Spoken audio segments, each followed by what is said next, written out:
I have my new co-host for the podcast, and I hope you guys enjoy. It's Punky, and he's awesome, and we enjoy wine together.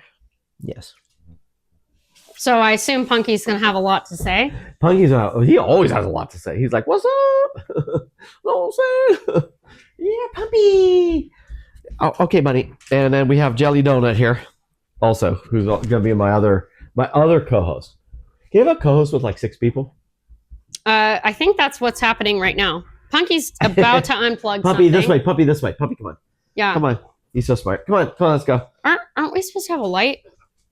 Oh, no, it's on. Everything's good. Come on. Not that Puppy. one. Okay. Well, Puppy. This is how we're doing the podcast. Puppy, come on, let's go. Okay. So Here we are. here's the idea of the No podcast. light.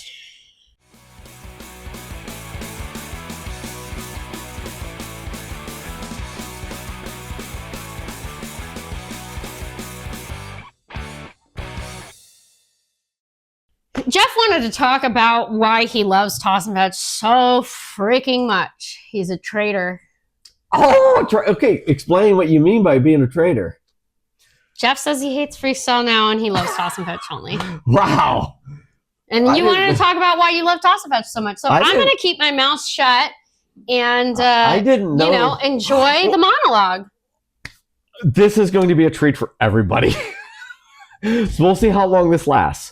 So since I'm given this opportunity, I'm just going to go out with it here. I'm going for it. That is what the episode's about, right? I'm It lasted just checking. 6 freaking seconds. Okay, so the idea here is I love freestyle, and that's what got me into the sport, and that's what I love about the sport the most. But recently I did a competition where I decided not to do freestyle. I just took myself out of that, give myself a day off, give my doggies a day off with freestyle, and just do toss and fetch, and I really enjoyed it. And I wanted to talk about a little bit of what I like more about toss and fetch than freestyle. So if maybe this could be good for somebody who's maybe way into freestyle like we were and not really wanting to do toss and fetch or not like so into it, how you can maybe find some love for it. And I do love toss and fetch, and I've loved it for a very long time now. And what I have like basically a list of ideas of what I like more about it, because there are a lot of advantages of doing toss and fetch over freestyle. There's a whole lot, actually. You're allowed to say something now if you want. I didn't know you were giving me permission to talk. I was just being quiet because I thought this was your episode. I was just here to hang out. Okay, cool. All right, so the first thing is that toss and fetch is easier. So if you're somebody who's done toss and fetch and haven't really gotten into freestyle very much, look, you're selling yourself short and your dog short, because you should be doing more freestyle, because it's more challenging, it's more difficult, there's way more training to do, there's way more throwing that you have to do, there's more stuff you need to learn. I know, honey. Your It's dog really needs to learn challenging, all kinds of different things. I know. So, by the way, folks, I'm calling Punky honey, not just you audio listeners. ouch! Oh God, yeah, Punky's sitting on my lap. Punky has decided he didn't really even think does want to join the podcast. All right, so Punky he has something to say. He actually, you know what Punky says? He says, I'm gonna tell you what he says. He says, I disagree, Dad. Yes. I disagree. Toss and fetch is a lot harder than freestyle. Yeah, Punky is really good at freestyle, and his toss and fetch is just awful. He's toss and fetch challenged. He's okay. Right now Claire he's everything agrees with challenged. Okay, so there's actually a bunch of things that are better about toss and fetch even than freestyle, and there's things that are more enjoyable and more fun. First, it's less training. You don't need, well, that's not even first. I already said first like 6 times now. But you don't need to do as much training in toss and fetch. It's pretty darn simple. When you go in your backyard and you're going to play with your dog and you don't know anything about the sport, it's more or less toss and fetch is what you do naturally. You throw one, your dog brings it back, and then you throw it again. But in freestyle, you are training so many different things.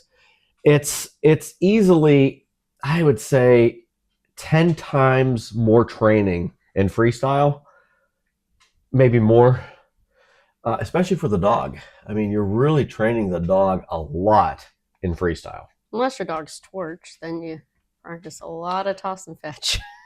Well, a lot of times you have to practice. I didn't say practice. I said training. I think, Bunny, get off.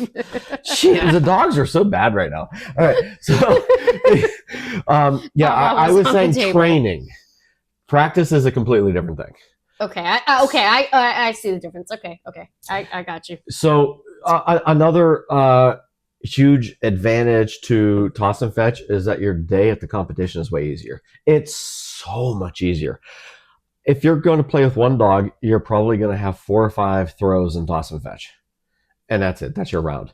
You go out and do freestyle, you're looking at 30, 25, 30, maybe even more. And they're all different tricks. I go to a competition. And keep in mind, if you're doing freestyle, you're pretty much inevitably going to be doing toss and fetch anyway. Yes, you are. All of the organizations, their overall thing, you're going to end up doing toss and fetch. Yes. And I do want to stress how much easier toss and fetch is. Because I just had this competition. I didn't do freestyle, and it was the easiest day of my life. I mean, I went out there. I was announcing the whole day. I was judging out on the field for toss and fetch. I don't remember. Oh, for freestyle, I think I was just announcing, doing the music and all that, the timer and everything. It was just so easy. I didn't need to think. I didn't even practice that day. I mean, there was no warm up for me. I just walked out and played with my dog.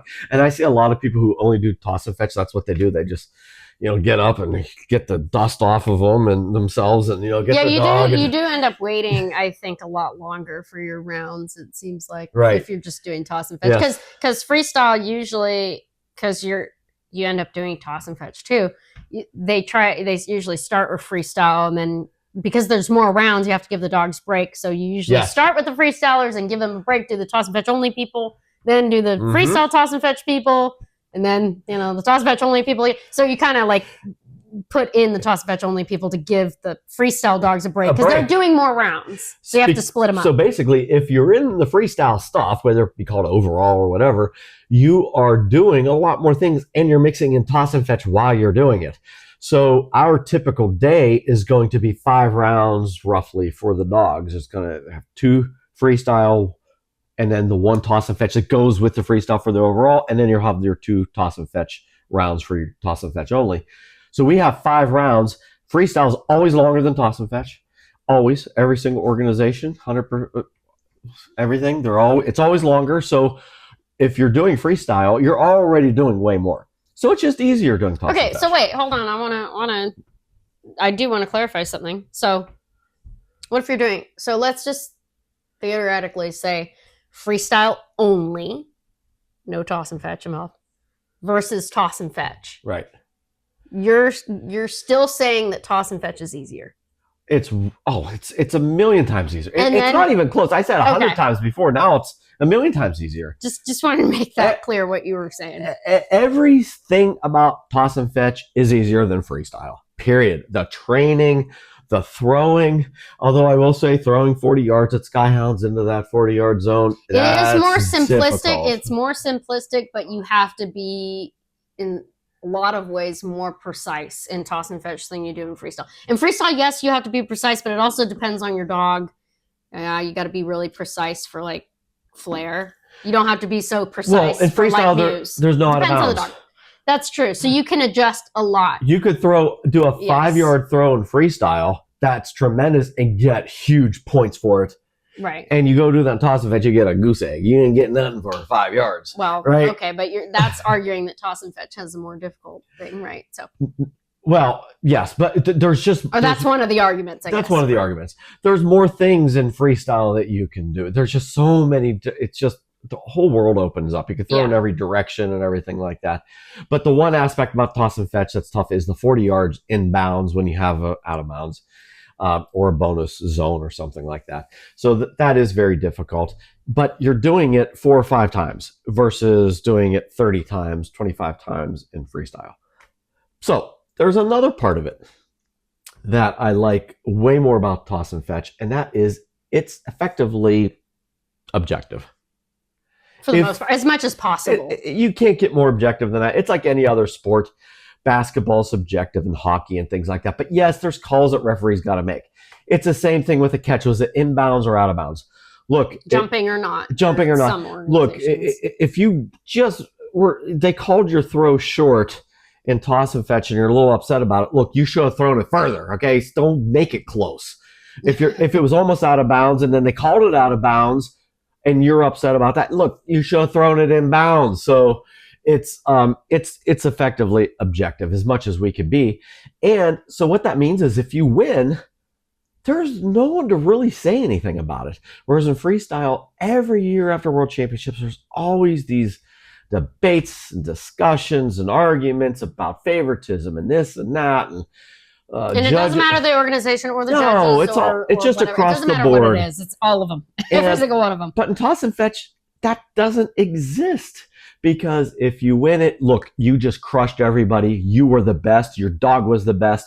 You were the best team. That's the end of the story.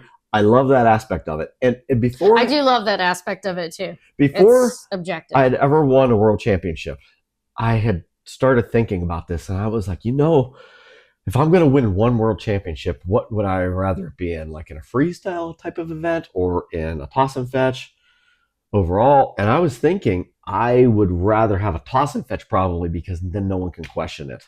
Whereas in freestyle, there's always going to be people who didn't agree with the scores and whatever. Every time. It doesn't matter. Yeah, it doesn't matter if you were dropless and everybody else was.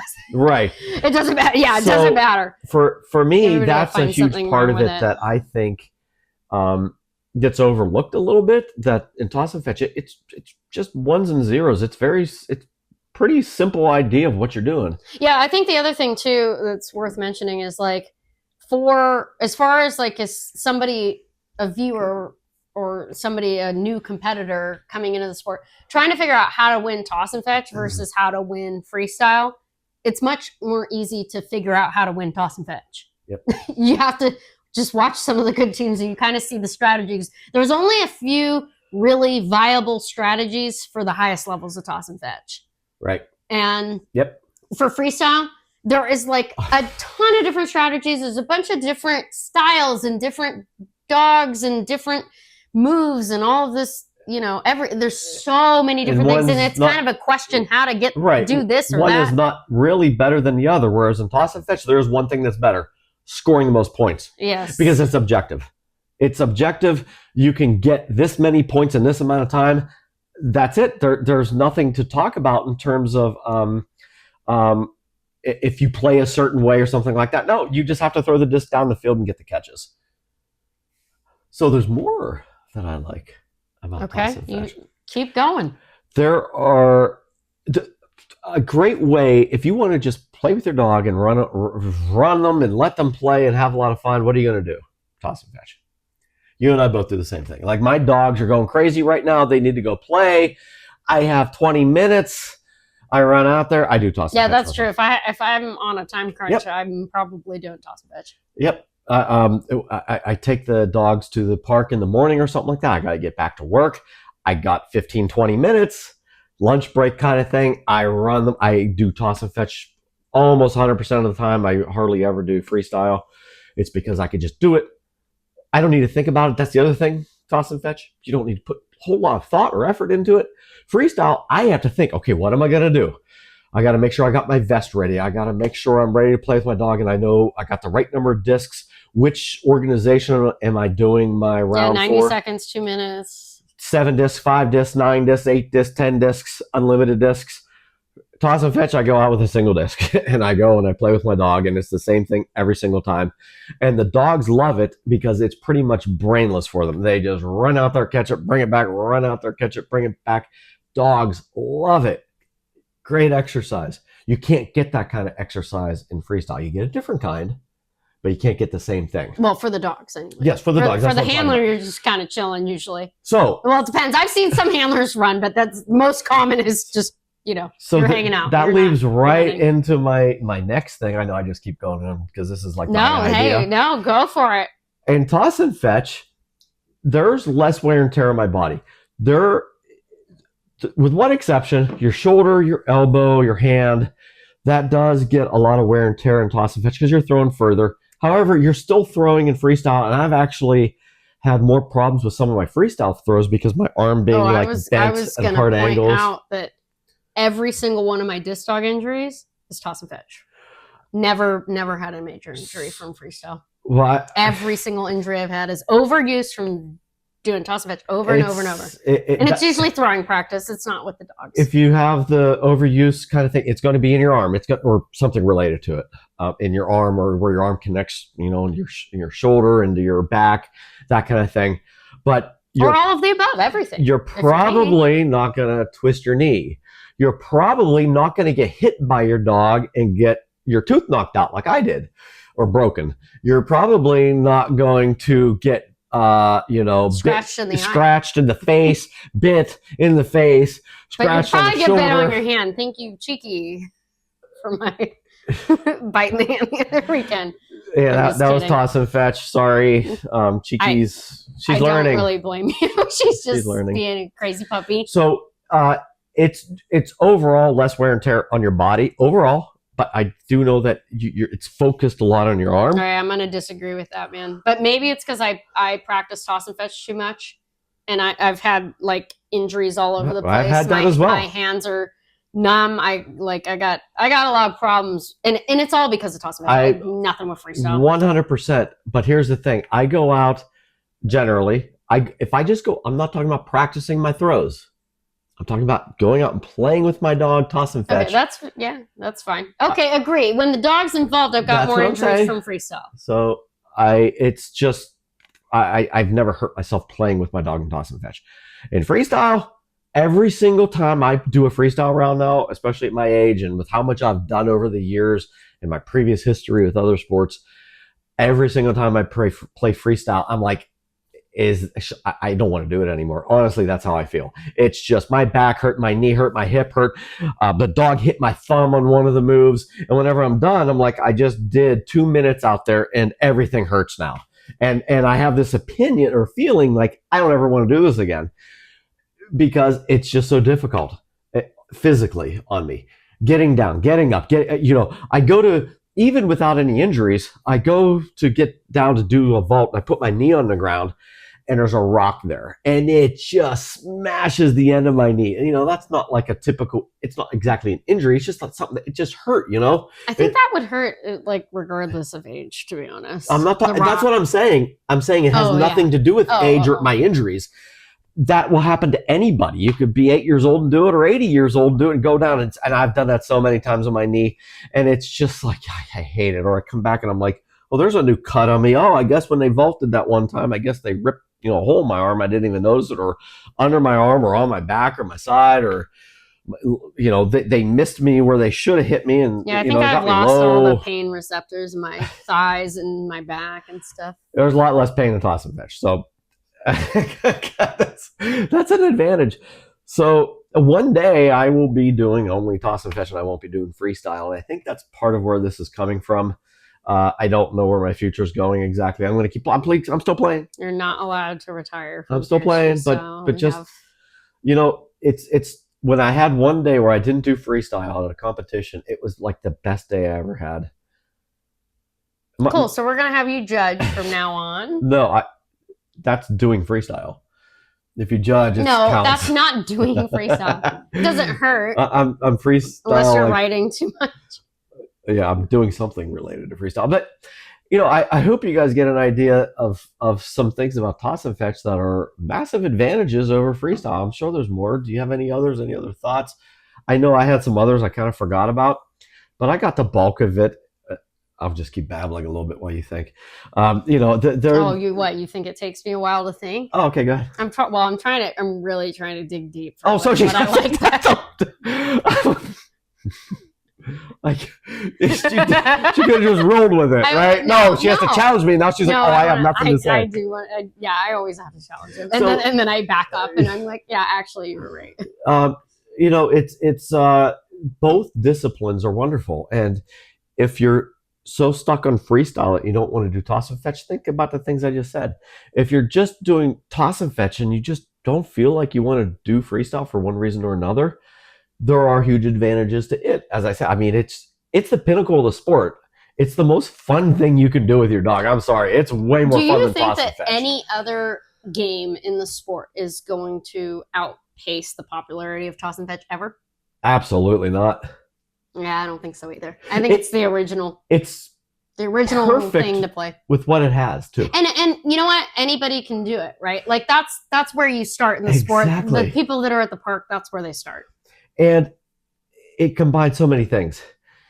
You can throw 40 yards inbounds into a bonus zone kind of thing, and that's so challenging. And for us, that is fulfilling. Like, we love that. When we see our dog catch that disc way out there, that's so fulfilling. Somebody can go out there as brand new to this and just throw 10 yards. Yeah, I think it's what's kind of amazing about toss and fetch is that the people that are really, really high level are like how much they put into being that high level and that skilled with the training and the throwing ability and, you know, all the strategy behind it. But then also on the same field, the same day, Joe Schmo could come out there never having been to a competition and he can play the same game. You can't say the same for like freestyle or a lot of the other games. A lot of the other games people can't really play. Right. You know, Joe Schmo can come out and do toss and fetch. Yep. He's probably most people are not gonna be able to get their dogs that don't really know anything to do freestyle. I mean, they got to be able to get the dog to come back and drop the one disc for the other, and there's a little bit. Most people can get by in the toss and fetch. And we've seen people come out. It's so funny. Brad Denny, one of our SoCal guys, and people probably know him. He's been to Europe and at the World Finals and all over the United States. So he's been around and he's a world champion. When he first came out, he was really good in toss and fetch. I mean, he was really good in toss and fetch. And he made the finals at Skyhounds in toss and fetch in the DA, and he was just so happy about it. And he just figured that was going to be the every year thing. That was before he did freestyle. So he was just a toss and fetch guy. I'm just going to be, this is just so, he didn't say easy, but it's like, it's just normal, right? He also was playing with Maya, which we will say she is a miracle dog. Not the Brad. I mean, Brad was throwing well. Absolutely. But you know, Maya's also a great dog, too. So then he gets into freestyle, and then he fell in love with that, and now that's his passion. Well, his toss and fetch wasn't as good after that because trying to do both. He never really made the finals again, and he even said, "I wouldn't be calling him out. I'm not calling him out. I wouldn't be mentioning it." Except he said, "You know, I thought every year I was just going to make the finals. I was going to be it, and I'm not." And it's because now 90% of your time is going into freestyle training. Yeah. And it's really hard to do both. Oh, to do both. It's so difficult. And to do both really well. Yeah, that's really hard. It's really, really hard. An interesting thing is that there aren't too many people who do both and really excel in one and aren't as good as in the other, to be honest with you. It tends to be people, if you do both of them and you're really good in one of them, you're usually really good in the other one. Because usually most people, like, they train a lot. They want to be good in both. And most people are vying for those overall championships, which are a combination of the two. And nothing feels worse, I could tell you from experience, from going out there, having the best freestyle of the day, and then having, like, one of the lowest toss and fetch rounds of everybody. And instead of being anywhere close to the podium, you're like at the bottom of the results because your toss and fetch was so bad. I'm still getting out with Punky, although I retired him from freestyle this year. But that has been like just his whole career. Oh, that's like Flair too, man. Always one of the top freestyles. Yep. Punky can go and get a 35, 36, 37, and then in toss and fetch, just like Flair, get a 0. Yep. But most of our dogs are good in both. So yeah, it just depends on the dog. Did you have anything else to talk about how much you love toss and fetch? No. She changed the name of the episode. For what it's worth, I was a toss and fetch hater until Sora came along and made my life a little bit easier. Wait, were you a hater when you won it with Muse and Skyhounds? I didn't like toss and fetch very much. At that time, I still didn't like it. But Muse was fun to play with. I remember you were really happy when you won I was very happy, and that's because I was a toss and fetch hater. And no, Muse is a lot of fun. I love the playing with the dogs part, man, but God, it was such a struggle to get there for me in toss and fetch. And then it was a struggle with Torch. And Muse was like the first dog that was no struggle. Oh yeah. Hand off, automatic there was no catch, piece of Muse that fast had a retrieve. struggle. You don't have to beg her to run back. It was like Torch had the handoff, the fast return, and then it was like you better throw it in this little tiny box out in the middle there, perfect timing and everything, and then Torch will catch it, but otherwise not. But Sketch would catch everything, and then he'd stand there and he'd play with me with the handoff because I didn't know what I was doing. I mean, if I had him now, he would know what he was doing, and so would I. But yeah, it was always, I never had a no struggle with toss and fetch until Sora. I mean, yes, Muse before, but I played with Muse only a couple events. So yeah, Sora was the first one where it was like virtually no struggle. I mean, don't get me wrong, Sora has her struggles. There's definitely weak points. It's not easy peasy, but comparatively, Sora's easy peasy. So I'll leave it with a piece of advice I gave to a lot of my students whenever I taught classes weekly. And the advice is pretty simple. I had a group of people where some of them wanted to focus on freestyle, some of them wanted to focus on toss and fetch. And I realized the difference between the two in terms of decision making for your training and your time and things like that, what you should focus on, what you should do. First of all, number one, just do what you love. If you just really love one thing, really just focus on it. But in terms of the sport, what I always said is if you want to have more fun, do freestyle. If you want to win, do toss and fetch. And when I say do it, I'm saying put more effort into it, more training into it and things like that. Because I had a guy who was that's actually really good. Really good in toss and fetch.